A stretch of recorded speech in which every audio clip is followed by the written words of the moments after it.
have a pen and I have a tablet pen. Like it is always good to know that the children of the past was thriving in the current age, and right here I have a which cookie always box, gives me a and good nostalgia and this feeling. is the cat. Wait, I can And show I you. like Ready? it.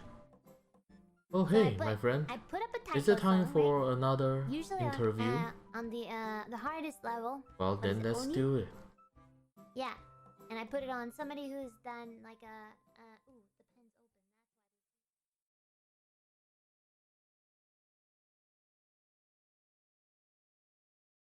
Well, this is a little side project of mine.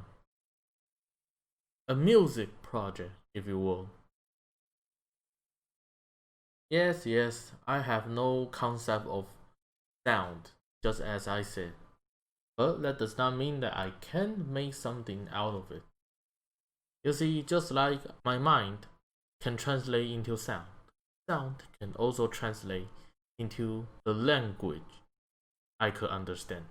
So basically, in your word, I'm using my vision to create music. Hey, this is literally my first try. Did you see that? In the name? I'll keep on practicing. One day I will get to the point that I could make some good music out of it. Just like the children of the ancient culture. Thanks. Now, shall we begin?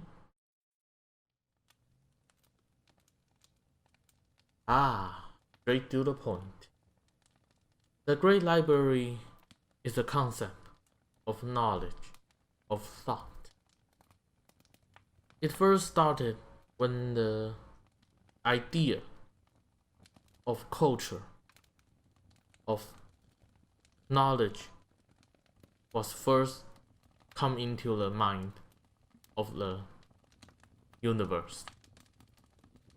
Whenever a creature evolved to the point that they have the slightest idea of what a culture or a knowledge is, then voila, a new bookshelf in the Great Library will be created to archive everything they built, they write down, they created. Even those things that will be created will also start to pile up in the library.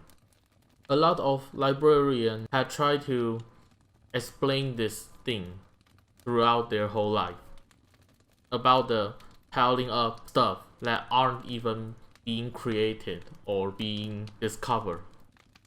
Because if a book has been stored inside the library before the author even born into the world, then what's the point, right? Some of the librarians have concluded that since the Great Library have no concept of time and space, sometimes it will just archive stuff that shouldn't even be archived yet, because the library thinks it's necessary to do it. And as a librarian, we should not question the will of the library, just to observe and trying to figure out the mess that is the mountain of books that are just piling up. But eventually they will figure out how to systematically store the book in an efficient way. So if you ever got a chance to walk into the Great Library, maybe you could find a bookshelf of yours that stored everything since you've been born into the world. And if you are lucky enough, maybe you could even read something about your future. Which is nice, right?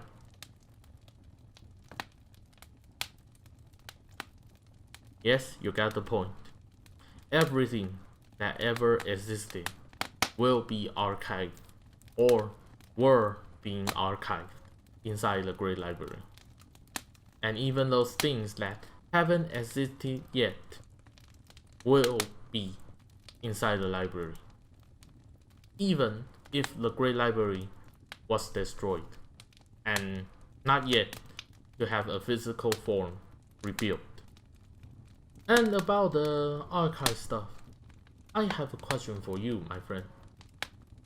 If an archive is basically the carbon copy of the original book, then if the original book were to be disappeared, then will the archive, the copy, become the origin?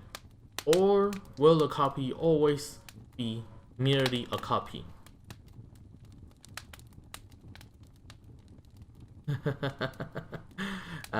Good idea. Till next time, my friend. Till next time.